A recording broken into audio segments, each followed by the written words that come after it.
Now the question is like, how do you hire a sales guy, right? So what do you look for? Like starting from enterprise sales, like what is enterprise sales? And ഈ പറഞ്ഞ 5 steps പറഞ്ഞല്ലോ. What are those steps like? And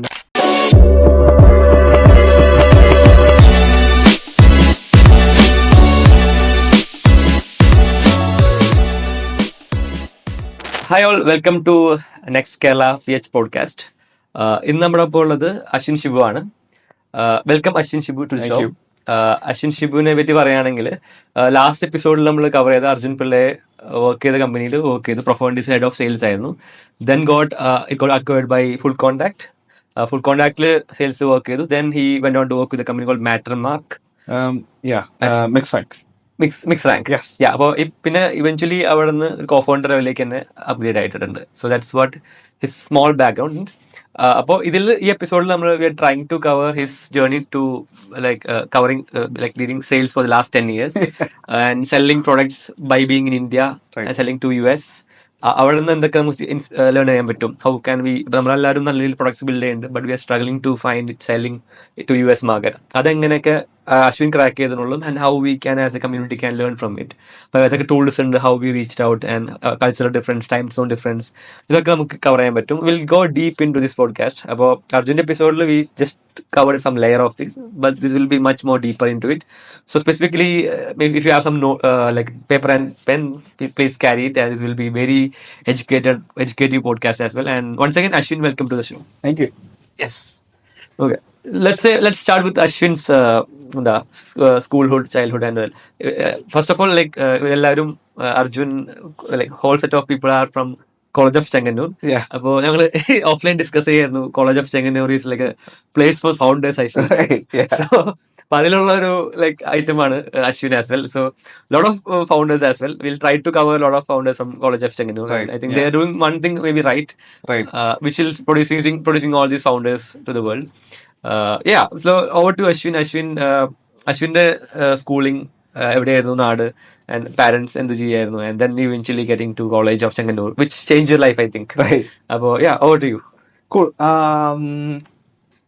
So my background, okay. So I was born in Pambadi. Pambadi is a small village in Kottayam. അപ്പം അവിടെ ജനിച്ചു. പിന്നെ I did my schooling up until second standard അവിടെ. It was an English medium school, Crossroads, and it was a very nice school. And then both my parents, they moved to Kuwait early on. Okay.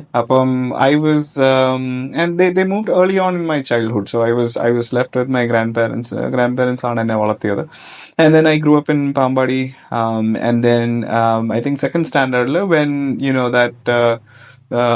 when they decided it's best to have your kid next to you എന്നുള്ളൊരു തീരുമാനമായപ്പോഴത്തേക്കിനും my parents decided to take me to Kuwait, and then I continued my schooling there. I had to repeat my second standard once again because of my age. I failed early on in my life. പക്ഷേ I continued schooling there, and then I grew up mostly in Kuwait. I did up until my 12th standard. I was there in Kuwait. Both my parents worked really hard. The advantage for me and the disadvantage, and maybe that ended up being another hidden advantage, I don't know, was one, I grew up with people that worked really hard. So you could see commitment, you could see a lot of hard work drives output, outcomes in the കാണാൻ പറ്റിയിട്ടുണ്ട്. The disadvantage for me when I was growing up was that both my parents would work 12-hour shifts every day. And so I would be school കഴിഞ്ഞിട്ട് തിരിച്ചു വരുമ്പോൾ I would stay at home, and then there's nothing that you can do for the next 6 hours except wait. And so I would watch TV. Or I would read books. These were the only two things that I would really spend a lot of time on. Because, കളിക്കാൻ പോകുമ്പോൾ for sure, but then outside of that, TV, and this was my main hobbies in the And so a lot of people ask me, how come, even today, a lot of people ask me, "Oh, you speak really well, or your accent is not pronounced." Yeah, I'm also about to ask that. How did you Right. got that as well? I think it's just me watching really bad sitcoms and all of these things from the age of like 8 all the way up until I was 17. Like I know an unusual amount of animal trivia. Okay. I know like poisonous snakes and jellyfish and crocodiles and എല്ലാത്തിനെ കുറിച്ച് എനിക്കറിയാം because I used to watch all of these nature shows and I read a lot of books then. And so I think, me being alone for a lot of time and then having to figure out some sort of entertainment for myself really helped later on. At that time it was a lot of boredom, but then towards the end, it really became something that I could use later in my life. So I think that's always stood out for me was I was able to communicate better thanks to all of this, all of those TV and things that I've seen in the past. Anyway, I finished 12th standard there. I had big ambitions, so I came for a crash course to PC Thomas, the Thrissur. Spent a couple of months there, and then wrote the medical entrance because I wanted to become a doctor. That was my whole ambition up until then. So I decided to write the entrance exam. Entrance exam എഴുതി കഴിഞ്ഞിട്ട്, or I think it was either before, I forget, it was either before the medical entrance or after the medical entrance is when the engineering thing happens. So I thought, I'll just write this for practice. അല്ലെങ്കിൽ must have been for practice. Medicine was the big one, I think. അങ്ങനെ ചുമ്മാ എഴുതാമെന്ന് വിചാരിച്ചു. And after that I gave the medicine this thing because I was more focused on this. അങ്ങനെ എഴുതി കഴിഞ്ഞിട്ടാണ് result വന്നപ്പോഴാണ് മനസ്സിലാവുന്നത്, okay due to your rank you're not going to make it to any medical college, at least nothing on merit. അങ്ങനെ ആയപ്പോഴത്തേക്കിനും I decided, okay, let me just pick whichever college. അങ്ങനെ ഇരിക്കുമ്പം എൻ്റെ ഒരു some relative of mine came in to our house at the time, and we were still deciding the course engineering because it was all because I never planned to become an engineer. I just didn't care about which course I wanted to take. I could have taken CS, civil, mech, EC, എന്ത് വേണമെങ്കിലും എടുക്കാറ്. ആ ഒരു സമയത്ത് some a relative came into our house and said, easy എടുത്തു, ഭയങ്കര സ്കോപ്പാ എന്ന് പറഞ്ഞ്. I wish I could go back in time. This was 2010. അപ്പം 2010 ആയപ്പോഴത്തേക്കിന് പുള്ളിക്കാരൻ ഇങ്ങനെ ഒന്ന് പറഞ്ഞു, ഈസി എടുത്തു, നല്ല സ്കോപ്പാ, ഒരു കുഴപ്പമില്ല, എടുത്തോ എന്ന് പറഞ്ഞു.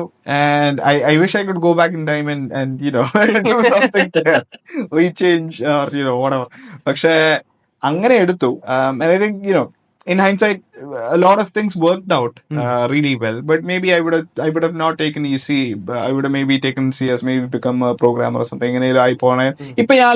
Maybe that would have been another path. But anyway, I ended up taking EC. I moved to Changanur. Changanur 4 വർഷം ഉണ്ടായിരുന്നു. It was also very interesting. What I quickly realized is EC was not very captivating, even though when after college I founded a startup with a friend of mine. That was a robotic startup. ഞങ്ങൾ ഒരു kitchen automation product build ചെയ്യുമായിരുന്നു. And that was also into electronics. We were building a robotics based solution. But eventually, I think I moved away from it and moved into the world of tech or data and then software and everything. And I've also evolved from being an engineer, but then turning into like a salesperson, and then running sales, marketing, and customer success. Okay, coming to that point, like ഒരു you in college, കോളേജിൽ IEEE ഭാഗമായിരുന്നു. IEEE ഭാഗമായിരുന്നു. Yes, there's എന്താ പറയുക, first ഇയറിൽ I was a very big anti-IEEE person, because, and I think a lot of people are. Definitely. The only sentiment you can have about IEEE is you either like it or you hate it. There's no in between. I was a hater in the first year. I was like, this doesn't make sense. Why are all of these people going? There was this thing that there was an event that some folks from my college went and did in Singapore.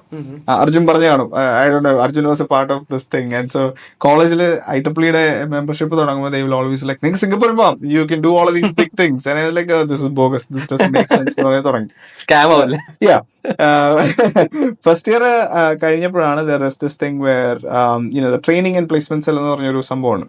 അപ്പം you get to, I think, apply for it, and then you get selected or you don't get selected. So I applied for it. I was thinking, TPC sounds like a better thing than IEEE. I didn't get selected. And I was like, oh, മോശമായി പോയി. I should have gotten selected. Something എന്തെങ്കിലും ആയിക്കോട്ടെ എന്ന് പറഞ്ഞിരിക്കുമ്പോഴത്തേക്കിന് I had some really good seniors who said, why don't you come with us to an IEEE program? And then why don't you spend time? And so we went to my first program that somebody actually paid for my fees to attend the event. I didn't even pay. I was like, there's no way I'm going to pay it myself. And so somebody took me to an event at SJCT Pala. Palaipoy, we did the event, or I partook in the event, and it was a lot of fun. And I realized that you just meet so many more people through IEEE, right? And I think one of the challenges for Chenganur was that it's a very small campus. The number of students are also very small. At the time, courses at the നാല് course ഉണ്ടായിരുന്നുള്ളൂ. There was no MTech program. So really you had a bunch of people that was in your network, and that was it. I think IEEE gave me that outlet, and it gives a lot of people that outlet to connect with other people all across at least Kerala initially, and then the world eventually. And that proved to be very enticing. But I would say that was like a big thing for me. That I got from IEEE. I am forever grateful. IEEE, I don't actively volunteer anymore, but it's one of those things that I think has helped, create a narrative for me, or helped create a path for me. Understood. And other you went on to start something on your own in Singapore, Yes, right? yeah. So how did that happen? So the company that I founded was this company called Sous Chef. But adinte co-founder of mine, we met through IEEE. So I remember going to Amrita. Was it from Kerala only? No, it was this person was living in Singapore at the time. Okay. So I went to Amrita Engineering College in Kollam. Okay. And they had a program where they invited a few people from the Singapore University of Technology and Design. Okay. So he was one of the students there, and I think he came with one of his professors or something, and they were all hanging out there. And so there was a very fun interaction, and we started talking, and we started texting, and I told him, can you come to our college next time? We can plan a program for the students in my college. അങ്ങനെ സംസാരിച്ചു, and then I think 6 months or a year after we initially met in Amrita Kollam, we organized like a robotics program in my college. And ആ ഒരു സമയത്ത് I invited him to come over, and he was like a speaker, and he was actually training a lot of students. Angane we started talking. We started, I think there was a sync there, and then he wanted to start up. I wanted to do something of my own after college, right? After college, yeah. I was in, I think, my final year. He was in his penultimate the year before his final, and so we started talking, and we said education makes sense, right? We both of us are very passionate about education. Why don't we start creating robotics training courses for high school students? Okay. Angane thodangi. For Singapore market, or so it was really funny because he was based in Singapore, I was based in India, so we had to figure out where do we sell. Correct. Appo njangal we always have an affinity to India, right? Education and India always, every entrepreneur, I think the first idea is I need to fix the education system. A lot of people stick there and do really well. A lot of people then move on. But the same thing happened to me, and we decided let's do something in India. Angane he was in Singapore.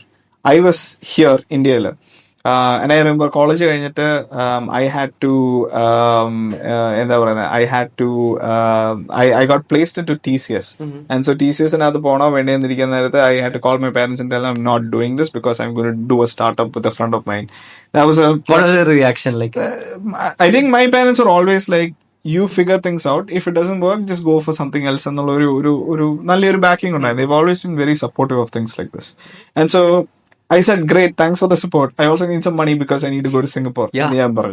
അങ്ങനെ they said, okay, ശരി, ടിക്കറ്റിനുള്ള കാശ് കൂടെ തരാം എന്ന് പറഞ്ഞു. And so I went to Singapore. Otherwise the rest of the thing the other friend will take care, right? Yeah. The rest of the thing എന്ന് പറഞ്ഞാല് I went to Singapore, and then it was me crashing on his couch. Okay. For I think 2 or 3 months while we were figuring things out. It was it was a very bold move, like looking back, maybe 18-20-year-old. Yeah. Going to Singapore, I think yes. I think the older you get, the less risks you end up taking. So I've done a lot of things then that I always look back and think maybe now I wouldn't make those things or do those things. I'm grateful I was dumb enough to do those things then. But yeah, I mean, it was nice. We hung out a bit, Singapore. We tried doing a few classes for high school students in Alapura and Kayangalam and all of those things. And we quickly realized service wasn't the way to go. But it was more of like a training robotics in the it's very hard to scale. Correct. So then we decided, let's do product. We were trying to figure out what kind of product can we sell. And so we didn't really have a problem, which I think is like, was not the best approach to it, but we just thought, let's just find a problem that people have and then let's try and fix it. അപ്പോൾ ആ ഒരു സമയത്ത് there is this hardware company called Rotimatic, which creates dosa chapati. And so those guys were also based in Singapore. ആ ഒരു സമയത്ത് we started reading about them and we started getting more and more into food and everything around that, and we realized, why don't we save people's time by making a machine that can cook breakfast for them. This is one of the stupidest ideas, I would say. But I mean, really, I think like, us having no idea how hardware startups run. At the time, there was a lot of hype, Kickstarter, and all of those had. 2014 2014-15 hardware hype. There was a huge hype. Yeah. So we also felt like, yeah, this is doable. There's a lot of really successful Kickstarter products. That coolest cooler nu parnja endu oru sambhavam vannu. So this cooler thing that was a huge success on this. There were a few food related automation products also on Kickstarter at the time. And we decided, let's just go all in. Let's try and figure out a machine that can cook breakfast. And we decided to call the company Sous Chef. Angane thodangi, and the breakfast was an English breakfast. So we were trying to do coffee, eggs, and toast. ഈ മൂന്ന് സംഭവം. ഇതിനകത്തേക്ക് കയറി ഇറങ്ങി ചെന്നപ്പോഴാണ് മനസ്സിലാവുന്നത്, there are some 7 different patented ways to break eggs. Which we had no idea about. So we had to figure out a way to break eggs that is not yet either created or not yet patented. Oh my god. We probably broke 100 eggs. We were smelling of eggs for a decent bit of time. But we did something, we built a prototype, and then we went to like a hardware program called Hacks Asia that was in Singapore. We applied, we didn't get through. And then we applied to a few hardware because hardware is very hard to do it without money. Yeah. And lots of money, which we didn't know at the time. So we applied for a few hardware programs, and then finally Startup Chile accepted our application, and then we were able to go to Startup Chile, and then avada poite, and they gave us some like $40,000 or something, and out of that we spent a decent amount of money on R&D. And so we were still trying to develop some sort of product, and I was trying to go to like a few places in the US, investors or like hardware incubators, and I think it's called Hackcelerator, which is based in San Francisco. It's a very famous one. If you're a hardware startup, you should definitely talk to them. And so I would show this to everybody. Nobody would give me a no. Everybody would say, oh, do this, do that, or oh, okay, think about it this way. Nobody was giving you a hard no. Nobody was giving you a hard yes. And because I was young and dumb and foolish and lots of energy, I thought, oh, just because nobody says no means I can just figure something out. And then this went on for a while, and then I eventually met up with somebody who's like a very influential person and who's a mentor to me right now. And I met up with him, and then I had the chance to present this idea to him. And I presented the idea, and I said it's a kitchen robot that can cook breakfast and can break eggs and it can make coffee and it can toast bread. And I pitched the idea. It takes 2 minutes to him, and he says, "That's a fucking dumb idea. You should just shut this down. You're young enough that you can pivot and do something else with your life." I think the whole day for me was I don't remember what happened afterwards. I don't remember what happened in front of that. But after this whole thing happened, I went back, sat down, and I was like, yeah, this makes sense, right? Like everything clicked. Everything was like, now I know why people are not saying yes. Now I know why investors are saying we can't put money into this. Now I know why we're not having success beyond just the idea stage. Angane, we decided to wind down, or I decided to move away from the business, and then my co-founder at the time, he decided to take the idea and then pivot into something else. And so at that time I was like, okay, fine. Singapore so I was only in Singapore for like 2 or 3 months out of Samayata. And then it was just all of this. So because of Startup Chile, I had to spend 6 months in Chile. അത് കഴിഞ്ഞിട്ട് നാട്ടിലേക്ക് വന്ന ഒരു സമയത്താണ് we made this decision that it's not going to work out. So I was in I think Kochi at the time, or somewhere else. I don't remember where. And I was talking to like a few people, and then I was speaking to Arjun. Arjun's also one of my seniors in college. And so I was telling him it doesn't look like it's working out. And so Arjun told me, "Ada, why don't you come to Profoundis? We don't have like a lot of things." അത് ഏത് സ്റ്റേജിലായിരുന്നു service ചെയ്യുന്ന സമയത്താണ് product തുടങ്ങിയിട്ട്? I think it was just about the time that the product was launched. അല്ലെ ഒരു product launch കഴിഞ്ഞിട്ട് ഒരു കുറച്ച് മാസങ്ങൾക്ക് ശേഷം കണ്ടാണ്. ആ ഒരു സമയത്ത് he said, "We don't have a role for you, right? ഒരു ടൈറ്റിലും ഇല്ല, റോളും ഇല്ല, അങ്ങനത്തെ കാര്യങ്ങളൊന്നും ഇല്ല. പക്ഷേ we've known each other for a while. All of the folks on the team also know you really well. There's no reason we can't find you a role. There's no reason you can't do well at whatever role is out there. So let's just work together." Okay. I thought it was a very unique idea to just bring on somebody without giving them any role. We've since done that at MixRank as well, and it's worked out really well. Like folks that we know we will work with, and we just haven't figured out how we will work with them. We just bring them on and say, "Here are 10 different things we'd like you to do." And then they pick the 3 or 4 things that really work well with what they're doing. And then they own a title or they create their own title. I think that's worked out really well. Okay. So question to that, like, so you were an engineer, right? Yeah. So, then you were building a product. Then it didn't work out. Come to Kochi. Right. Now your role eventually went on to become director of sales. Right. Yeah.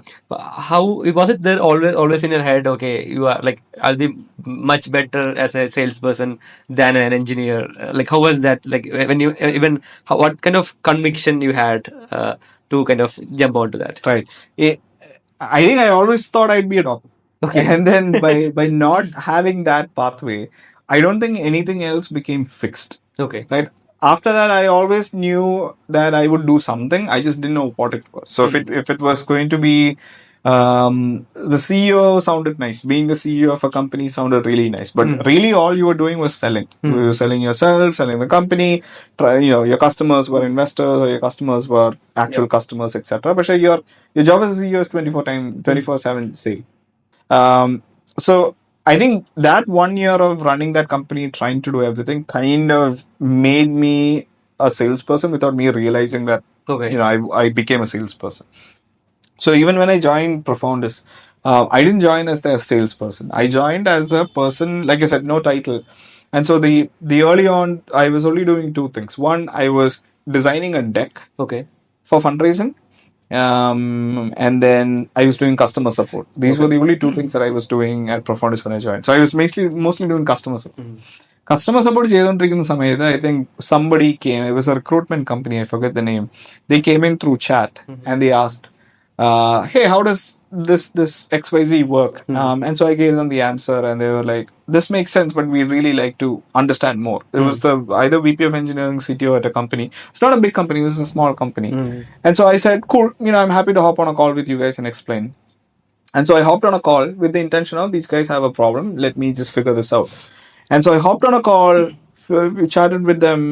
I solved the problem for them, and they said, "This is great. By the way, we'd like to subscribe." Okay. For a $500 per month plan. So I was like, subscribe. Sure, yeah, we'll make that happen.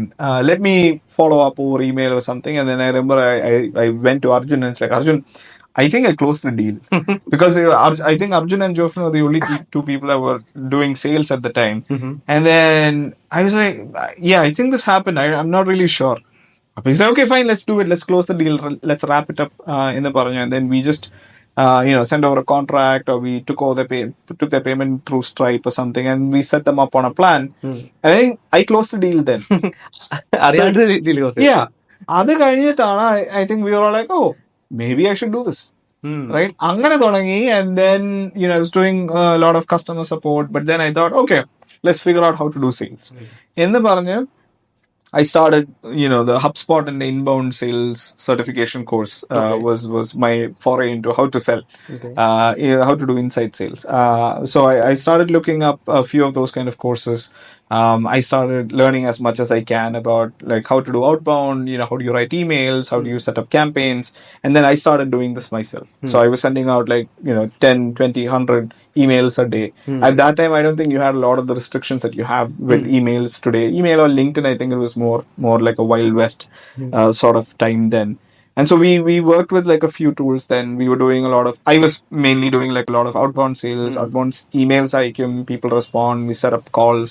I think Arjun takes the calls initially. Then I started taking the calls because it was easy. Once you create a model, then it becomes easy to scale. So once we did one or two deals, it became very easy for me to step in instead of Arjun and say, okay, cool. This is the price. These are the objections. This is why we're better than competitors. This is the value. അങ്ങനെ പറഞ്ഞ് we closed a few deals.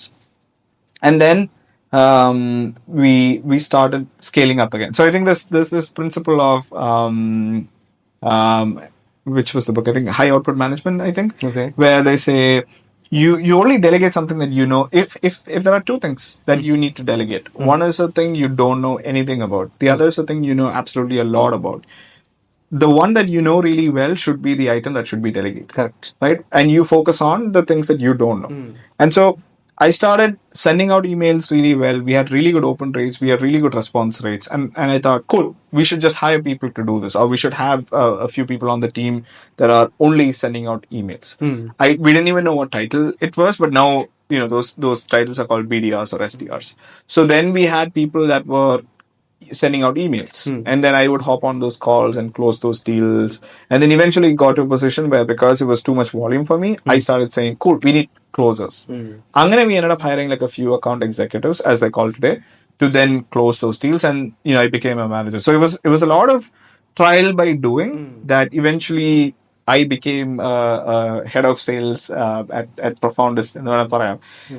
But yeah, like titles matter on LinkedIn, titles matter to customers. So I'm not going to write all of those titles. I'm just going to be the big title there. Understood. So it was like more of a test and trial, and or did you have like a mentor or something to?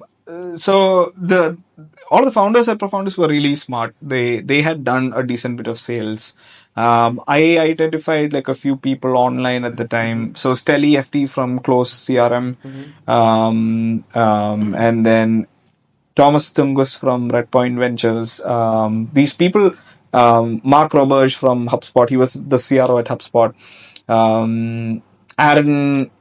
Aaron Ross, he was a CRO at Salesforce.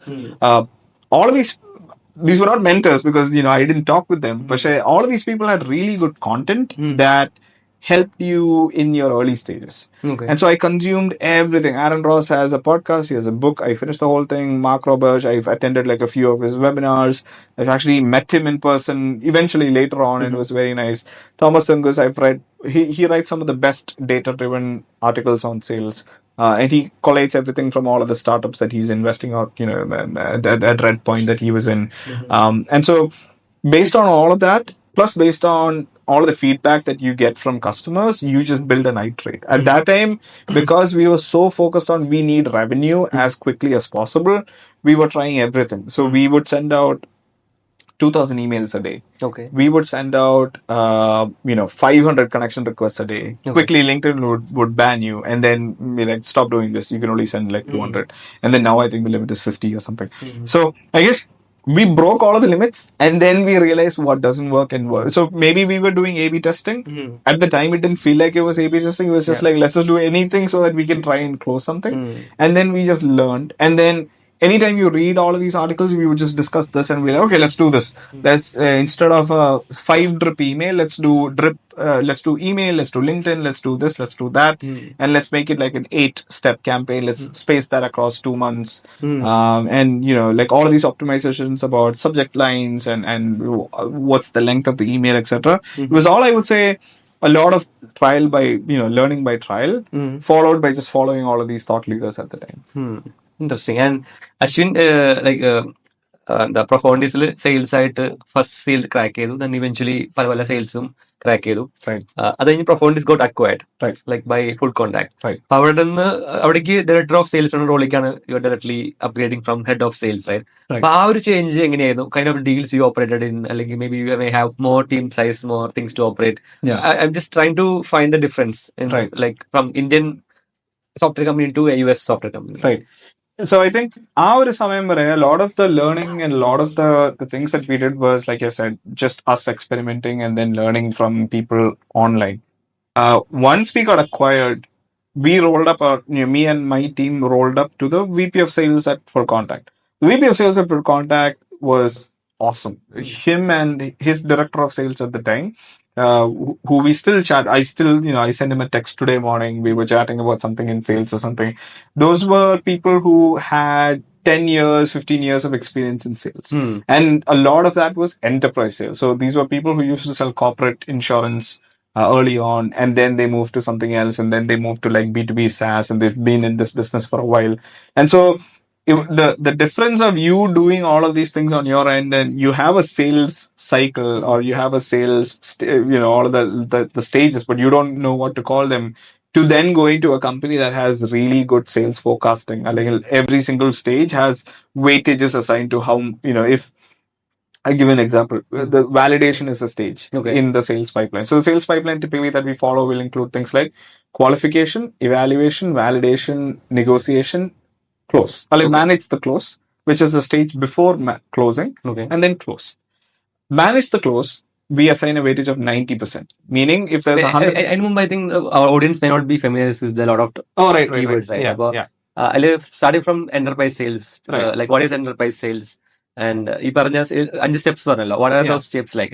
Sure. So maybe I'll take a step back. But what I was trying to say was, at FullContact, they had a really well structured sales cycle. Okay. So what is the sales cycle? So sales cycle meaning in marketing there is this term called the buyer's journey. Okay. Right? Where it's the cycle of awareness and this and that. HubSpot, I think they created it very early on. They talk about how a customer goes from not knowing your product to then becoming an evangelist of your product. It's a really interesting. What should I search for that? I think it's called customer journey by HubSpot. Customer journey, and just Google it up. Okay. Yeah. It's the circle of like the different stages of customer. A pyramid, awareness. No, it's a it could be yeah, it could be a pyramid, it could be a circle. Awareness, consideration, decision, retention, loyalty. Exactly.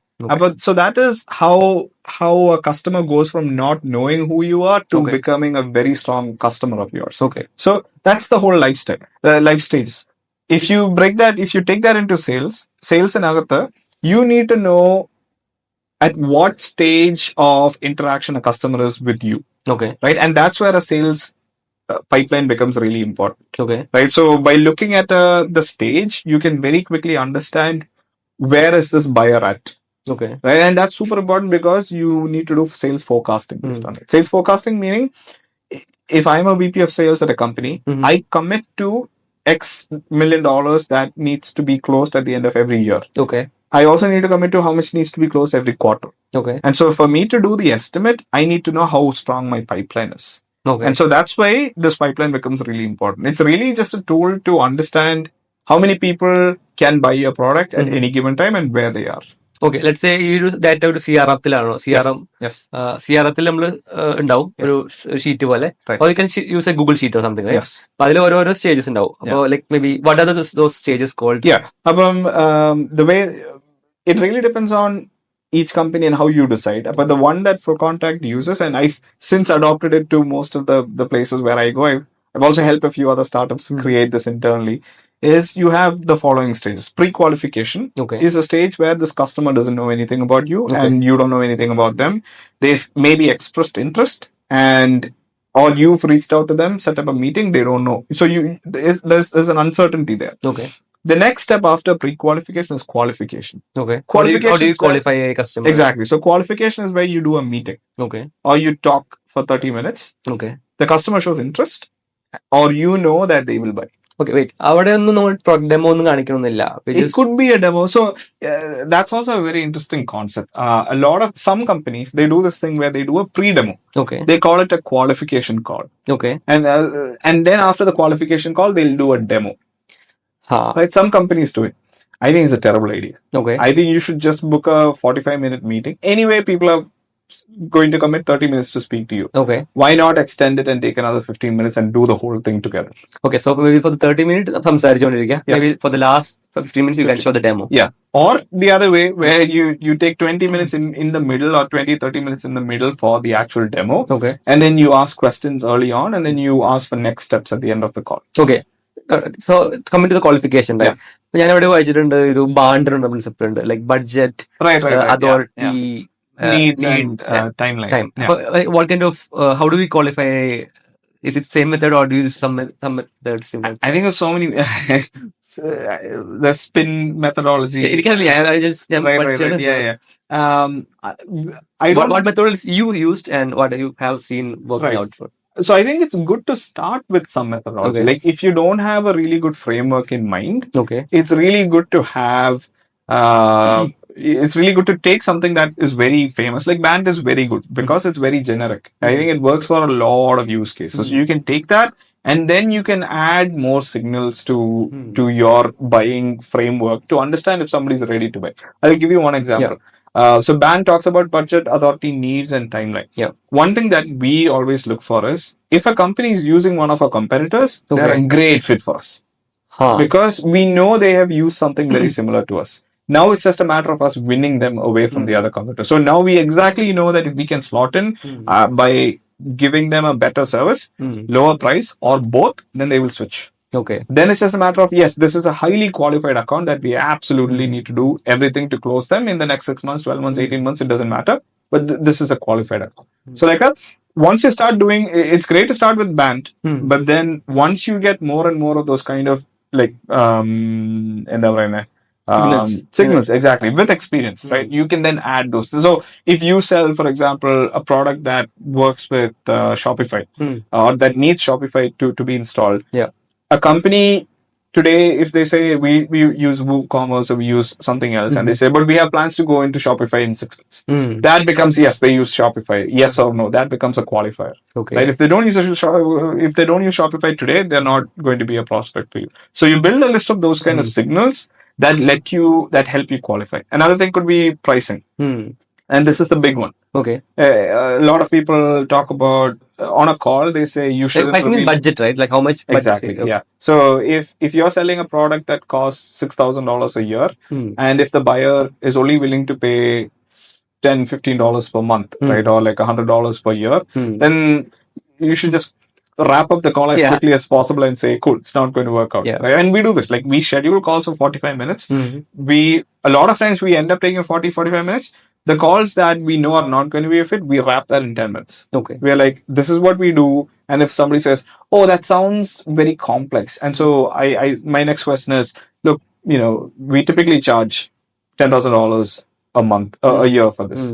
Is that the kind of budget you have allocated for something like this? And they say, oh, really? It costs that much? I can buy something for $50 a month. Okay. And so we're like, oh, that's great. I think that's a better solution for you. That's like an objection. Or what do you call that? Like, so you call it qualification, right? That's the name of the stage. Yeah. The actual name should be disqualification. Okay. Right? Because you're not trying to qualify somebody, you're trying to disqualify somebody on that call. Right? Because the way to make sure this person's really good is to make sure they're absolutely not a bad fit. Basically, bad fit ആണെങ്കിൽ maybe next step ഒക്കെ വെറുതെ waste ആവില്ല. Exactly, yeah. So it's better to disqualify themselves in that second stage itself. Your first stage of the pipeline. Pre-qualification, maybe don't consider it like the first stage of the actual pipeline. Like in our sales cycle, once somebody enters the qualification stage, you have 6 months to close them. Okay. You need to close them in 6 months if you're an account executive on our team. Okay. Right. So your 6 months is your sales cycle for the average sales cycle, I would say, for us is anywhere between 60 days to 180 days. Wait, any question? Now I'm getting more like interested as well, right? So, 60 days or 180 days and obviously, do they have to go to multiple level of permissions or what is that like? Let's say you are like, hypothetically, you are selling a $20,000 AC annual contract value product and selling to some company, maybe for sales or something, marketing. So let's say you get them on a call, you like qualified them, and you should maybe show them and all. Then from that point to them actually paying you money, right? So what exactly goes within that company, or what kind of follow-ups, or what kind of conversations we need to bring about to make the decision faster? Yeah. So there's enterprise sales is actually split into two types. Okay. One's called enterprise deals. Okay. Enterprise deals are deals that you would consider to be more expensive than your typical deals. So they can start at maybe 15,000, 20,000. They can go to 100,000, 200,000, 300,000, 400,000, 500. I think I haven't seen someone close $1 million deal, but I've heard of people closing $1 million deals. Those are enterprise deals. You also have enterprise customers. Okay. Right? Enterprise customers are customers who may be on very small plans. Like we have a few, very large tech IPO'd companies that are customers of ours who only pays $500 per month. Okay. 6,000 ACV. Okay. And the process to sell to them is also very difficult. Okay. How do you make them to, so you are like big company, you need to pay us more kind of thing. How do you get Right. that? I think you either it really depends on the use case. If you look at the band framework, right? How big of a need do they have, and then are they willing to spend money? How many people on the team are going to use your product, etc. Then you can work out an enterprise deal with an enterprise company. Sometimes you'll find people from fan companies reach out saying, "Hey, I have a corporate expense card. I'm happy to put up to $1,000 per month on this card. Anything more, it's going to involve an RFP or it's going to involve a vendor procurement process that's going to involve legal and this and that and everything. So do you want to do that for $1,000 a month, for $1,200 per month plan, or are you willing to sign at $1,000 per month plan?" And the decision makers or these champions will come and tell you, and so you make that call in your mind, saying, "Cool, can we put your name on the website?" And so they say, "Yeah, fine." Okay. And so we're like, "Cool, if you can put a fan company's name on your website as an actual customer, sometimes that's even more valuable than get them paid to you." Right. Yeah. Eventually you'll get them somehow, but it's always nice to get the $1,000 today. Interesting. Right. Like, I observe it in website more like bigger companies in it. So I was thinking, are they paying them the most number of amount? Yeah. Maybe not, right? Our biggest customers are, one's a bootstrap company. Okay. The other one's a company that's raised a decent amount of funding, but a startup. They've only been around for 6-7 years or something. Okay. And they pay us like a decent, we are a very big part of their product. And so that deal took us 6 months to close, because it was a huge pain to close the deal, because they're a young company, but it was an enterprise deal. And so, do you want me to talk about like the different processes for enterprise deals and enterprise customers? Sure. Yeah, for enterprise customers is I guess, most people at fan companies, they'll have their own discretionary budget that they can spend on tools or this or that or things like that. And so if you're selling a product and they come in, and you can very just clearly ask them, what's the price point beyond which we need vendor procurement process? Okay. And they'll very clearly tell you, right? This is $1,000 for me or my team. I can spend up to $1,000. $1,000 monthly pay chain software. They have to go to some other departments. They go to the procurement team. Okay. Procurement team, the procurement team has to add you to their vendor system. You only get paid through ACH. They, very large companies will be like net 90. There's nothing else. Bank transfer for all of these large companies. And then you have to upload your invoices into their system to get paid. Not you send invoices to them by email. Nobody's going to pay you. Okay. And you deal with a different set of people. Okay. We have a few customers like that. They say net 90, everything's delayed. Net 90 means what? Net 90 meaning once you raise an invoice, they have 90 days to pay you. Okay. That's called net 90. Okay. So you have net 30, net 60, net 90. Okay. Most enterprises will say we need net 90 on the contracts. Okay. And so it's all of those trade-offs that you have with enterprise customers, right? Okay. And they're big, right? So because they're big, you need to accommodate. Some customers will ask you to take insurance. Some customers will ask you to do SOC 2 compliance. Some customers will be like, we need a due diligence questionnaire completed. We need addendum signed. We need you to agree to these terms of services that are on our website. When you are the one actually selling a product and you have your own terms of service, they're like, no, your terms of service is not good enough for me. I want you to agree to mine. Oh. And like so many weird laws and regulations. Yeah, 6 months for these enterprise companies, okay. Right? It usually doesn't take 6. Hypothetically, it's painful. Is the thing. Enterprise deals take long because they're huge. The ticket size is huge, and so a lot of times they need to. Just for the audience, there is enterprise deals and enterprise customers. Enterprise customers means the bigger company area, but they may not be. They may be maybe spending $500 per month to a product, which is not an enterprise product, enterprise revenue kind of thing.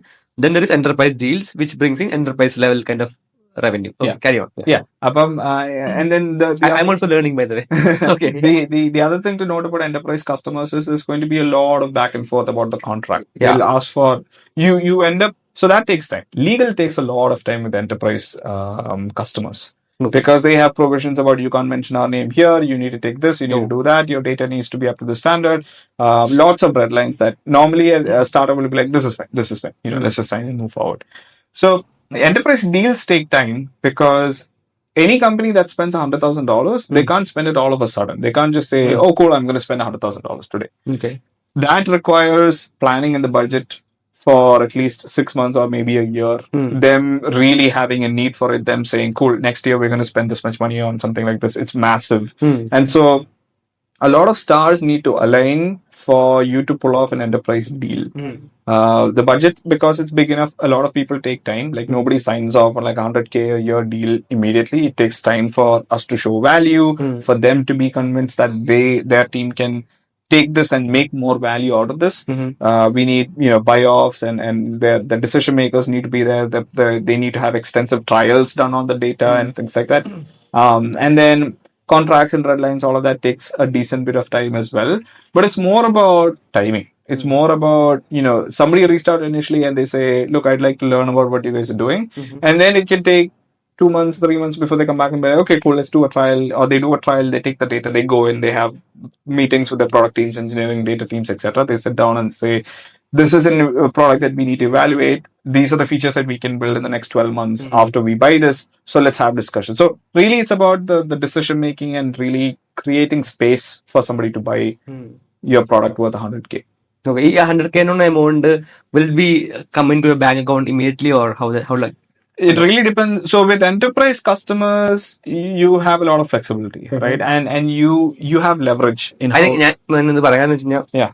Actually, software enterprise deal crack and they have a good amount of runway, right? Yeah. Like it's a very life saving for them. Fund investment that's billion amount. Yeah. So I'm just trying to understand like how can people crack more enterprise deals? Right. Yeah. So enterprise deals, the payment terms you can use your own. You can incentivize people. Okay. So you can say if you make annual upfront payments, we'll give you a 5% discount.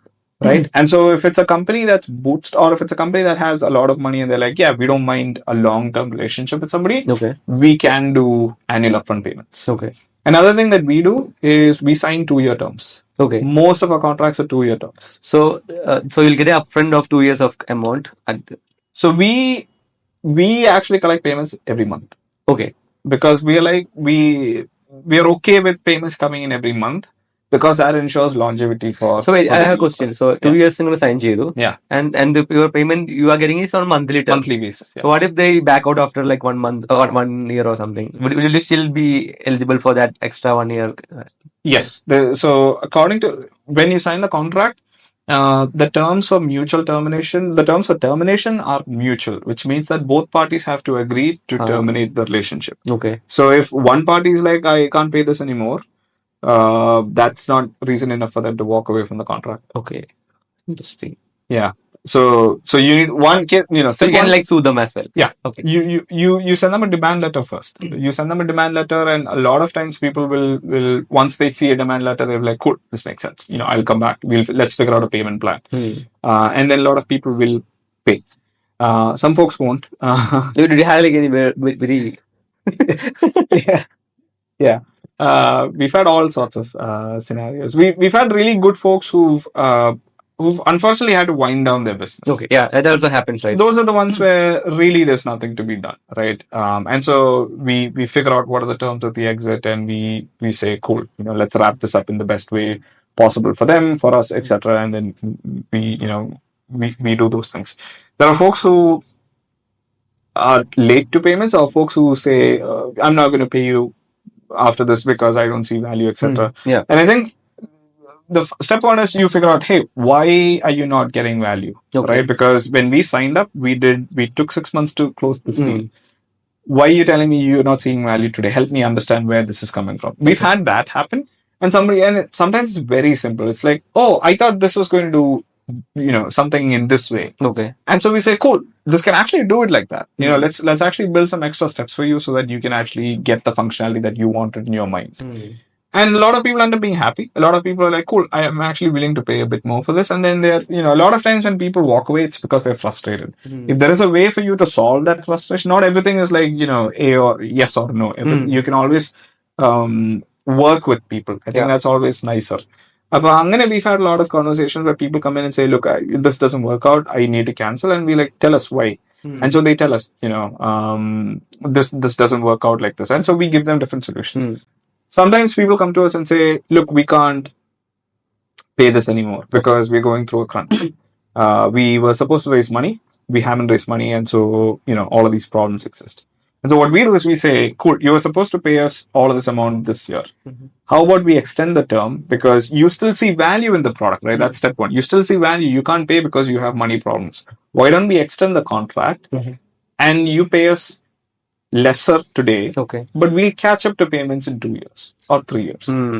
I say that the advantage is you don't lose a customer, and the customer gets all of that relief because they're not paying a huge bill early on. So you're actually helping them because you have cash flow. You're okay with doing all of those things. And then there are folks that will simply refuse to pay. The folks that refuse to pay, you work with your law firm and you send them a demand letter. Once they get the demand letter, they have their legal team reach out to you and then you do some sort of compromise. The compromise is never 100%. Nobody's happy with the compromise. They pay more than what they want. We get less than what we need.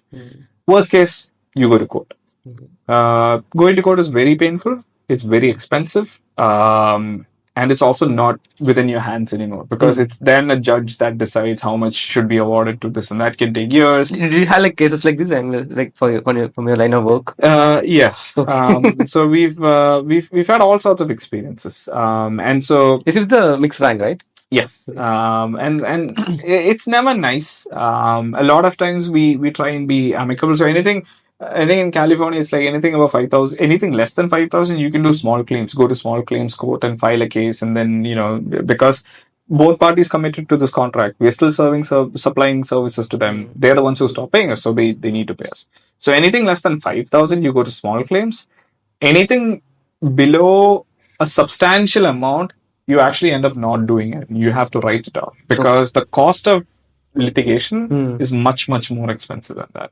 Understood. So that time it becomes this ego thing. Do you want to go after somebody because they didn't pay you, or do you want to just forget about this, take that loss, move forward, and just not do business with somebody like that? Understood. So I think everybody needs to decide what that point is. We know internally what our point is for that, and so anything above that we will go after it because it's huge. Anything below a certain amount that we think is fair, we just can't do anything about it. It's bad business that we unfortunately can't do anymore. Understood. And okay, so I think we talked a lot of this on the enterprise things. So I want to come back to the director of sales at FullContact. Right. Yeah. But I know you sold from being in India, right? Right. Like how and then now and for the identity you went on to work with MixRank. Yeah.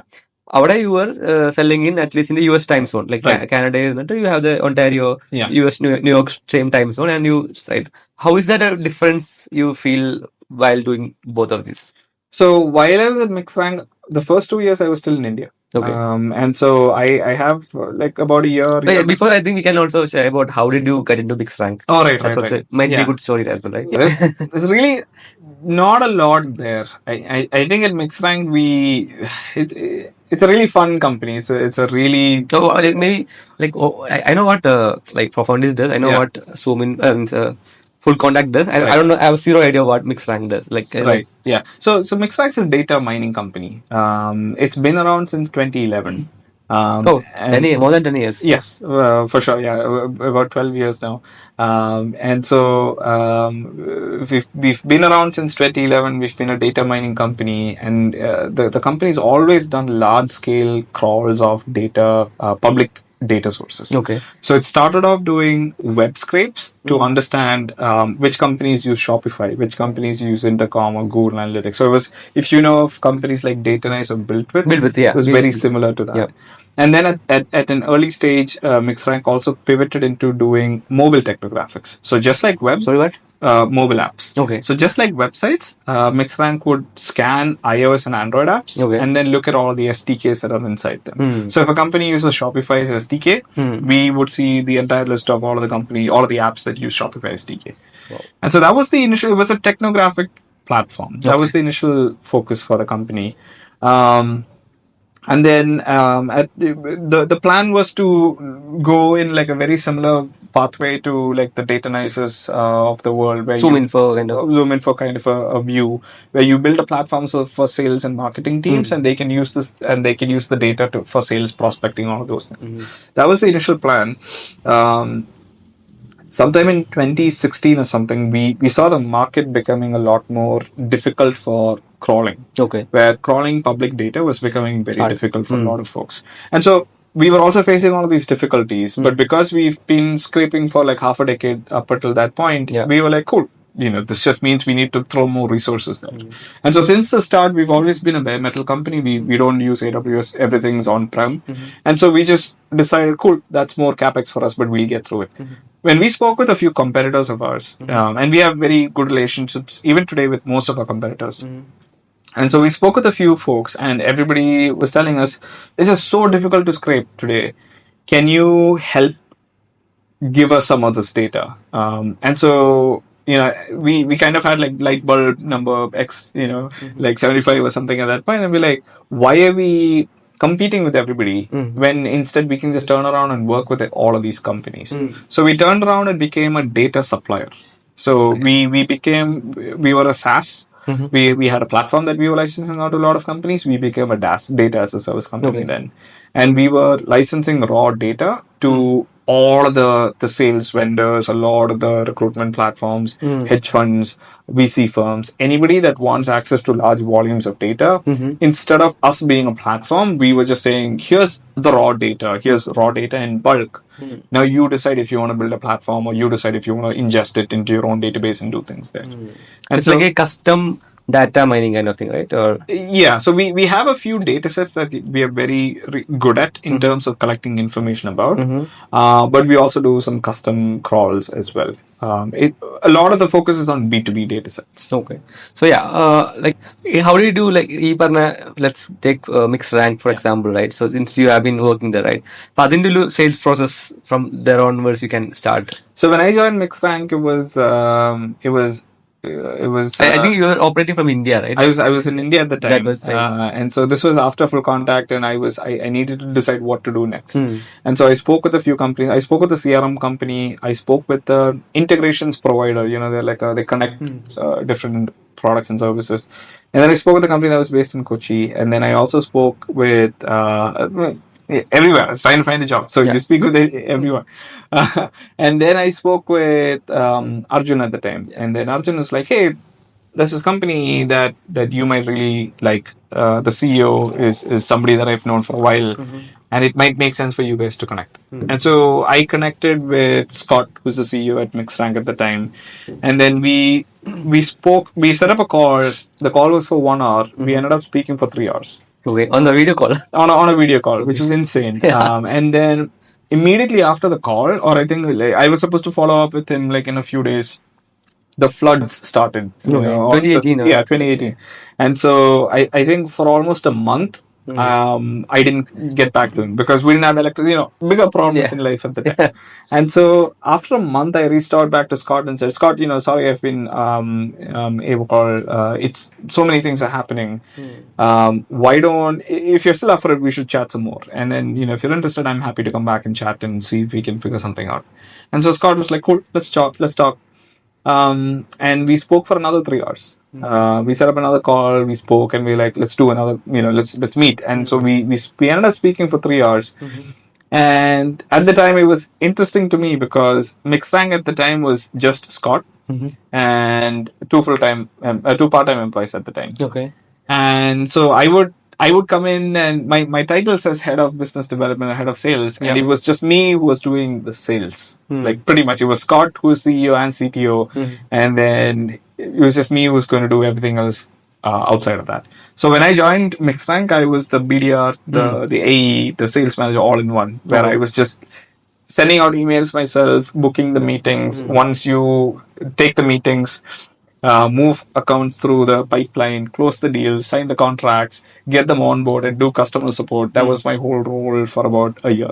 Okay. And so that was the early on First year at MixRank was me just doing all of the sales. And you were able to close from India, like it was so. That's interesting because when I finished, when I wrapped up my work at FullContact, we didn't do a lot of revenue. We didn't do as much as we hoped. Okay. There were two reasons. One was our team was focused not purely on US, it was more focused on APAC. So we were doing India and Asia Pacific and all of those territories where, the revenue, SaaS or selling data was not as matured as selling into the US. But then at MixRank as well, we were already starting our pathway into SaaS. It was still a platform first focus. So the first 12, 14 months, I was mostly selling the platform to a lot of sales teams and marketing teams, etc. We did reasonably well. I hit quota. I didn't hit quota in 12 months. I hit. What is quota for the audience? Oh, quota. Quota is if you're in sales, your salary is basically two components, right? The first component is called base, and base is what you get paid every month, regardless of what you do or what you don't do. Base is what you get paid every month. And then you get commissions. Commissions is usually based on how much revenue you bring to the company. So it's a percentage of your revenue. How much percentage? Let's say $100,000 deal. Yeah. What percentage of that would come to you on the commission? So typically, it really depends on how aggressive you want your sales teams to be, or how aggressive the goal should be. So again, these are all the areas where if you're a sales manager, you can create incentives. But if you're an early stage company that's growing very aggressively and you want a lot of revenue immediately, to attract really good talent, you might say, we'll give you 25% of every deal. So 1/4 of the total revenue that this account is worth, we'll actually give this to you as commissions. Wow, that's pretty big. Maybe that's huge. It can be also more bigger than the base amount, right? For 100%, if you're a very successful salesperson, your commissions is why you stay at the company. Your base is, nobody cares about the base anymore if you're doing really Can you give me like a ballpark figure of some examples? So if you're in a Series A funded startup in San Francisco, or Series A, Series B, like if the company is raised $5-10 million or something and they sell an ACV product of $20,000 per year, ACV meaning annual contract value of $20,000 per year, you're typically going to hire account executives with 3 to 5 years of experience that are very high energy folks. And if they're based in San Francisco, you're looking at $150K base, $150K commissions, 50/50. There's cap for the commissions, I think. There's no cap for. Sometimes there is a cap. A lot of times there's not. So that's where quota comes in, right? So it's a good question that you asked. So base is 150, right? How do we determine what the commissions is, and how do we determine how you can make 150K? So by that we take a look at, when we hire a salesperson, we say you're responsible for 1 million in sales. That's your quota. In a quarter or in a total? In a total year. Right. So if you hire an account executive, you'll say something like, your target for this year is to close $500,000 in new revenue, or 1 million in new revenue. That's called your quota. And so based on the quota, you take the percentage of how much your commissions is, and then you say this is your OTE, on target earnings. So your on target earnings is your base plus your commissions when you hit your quota. So if you do $1 million, your 25% becomes 250K. And then 250 plus 150 is 400K is what you make. So the base amount is 150K. The commission is 250K, which is like bigger than the... Oh, for sure. Yeah. Oh my God. The way to frame compensation for salespeople is you make the base slightly less than comfort levels. The base. So that they will work harder towards... Exactly. Because it's an open secret, and this is the same way we communicate with everybody on our team as well, is when we set compensation for everybody, the base shouldn't make you comfortable. Right? Correct. But the commission should make you extremely comfortable. Like, we give you a very fair quota. You hit the quota, you make enough money to be like, cool, money's not a problem for me. Interesting. Actually.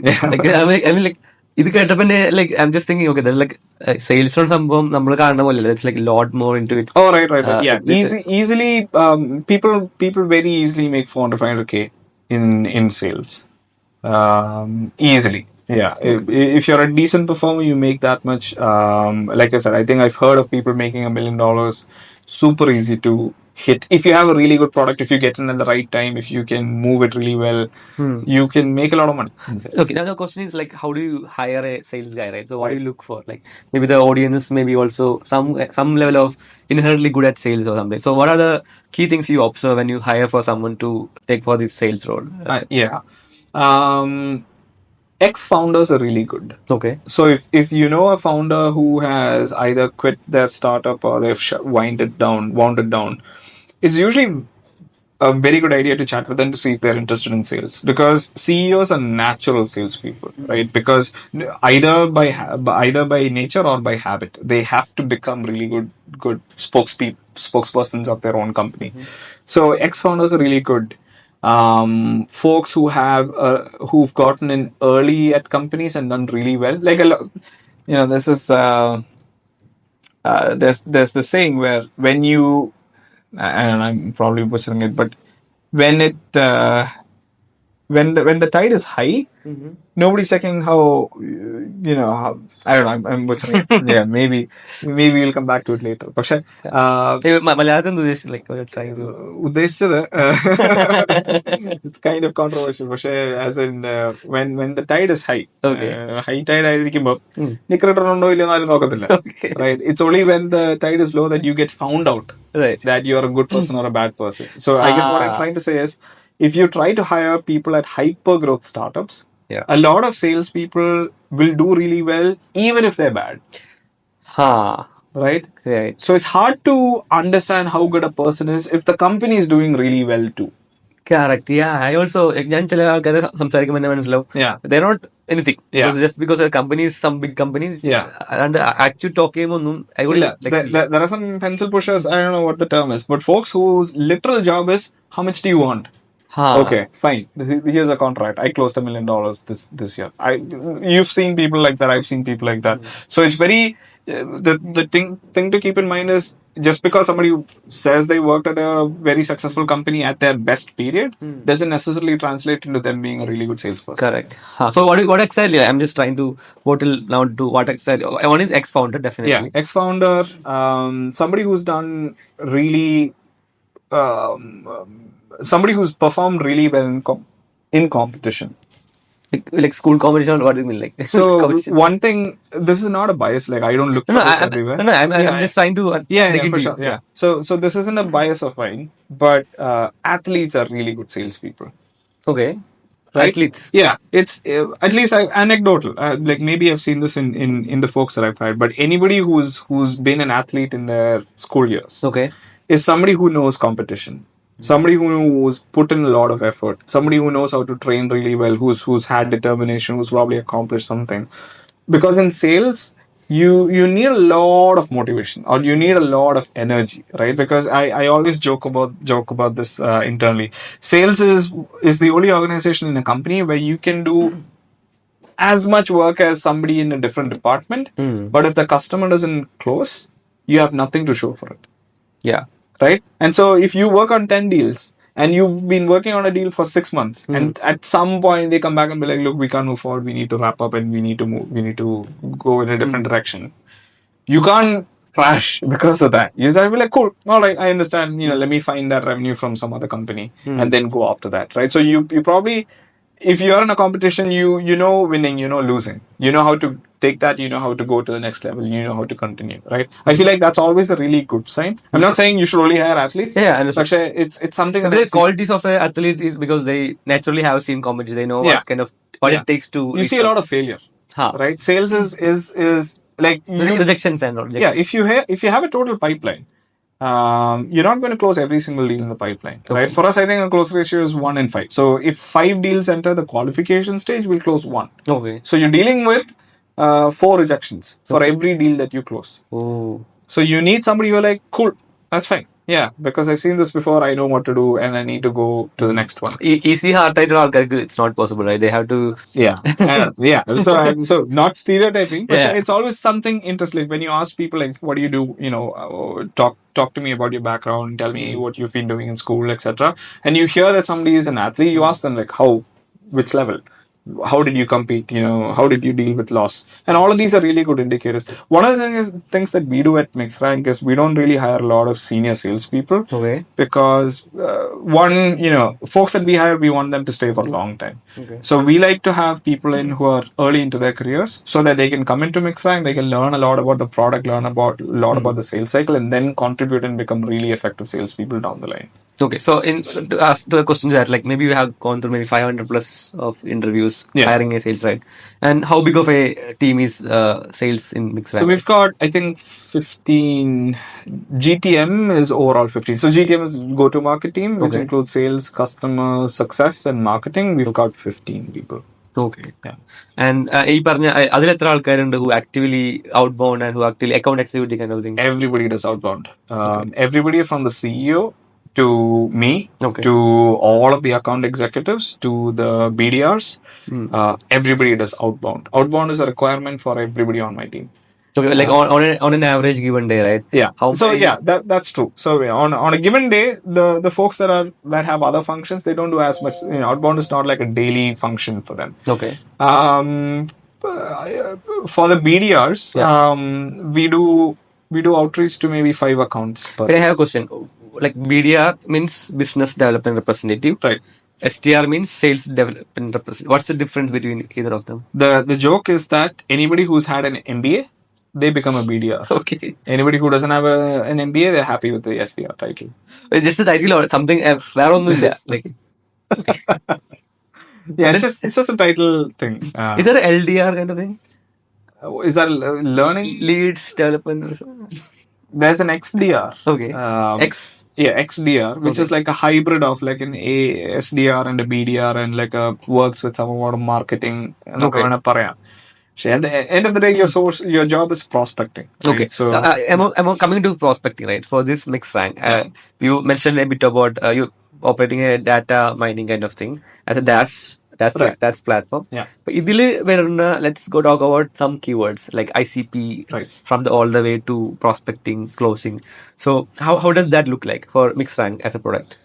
Like, who is actual, let's say MixRank, like you do outbound, you do like reaching out to people. Yeah. Like, what kind of organization you reach out, and our organization in the roles and titles who will be having whom you try to communicate to buy the product ultimately. Got it.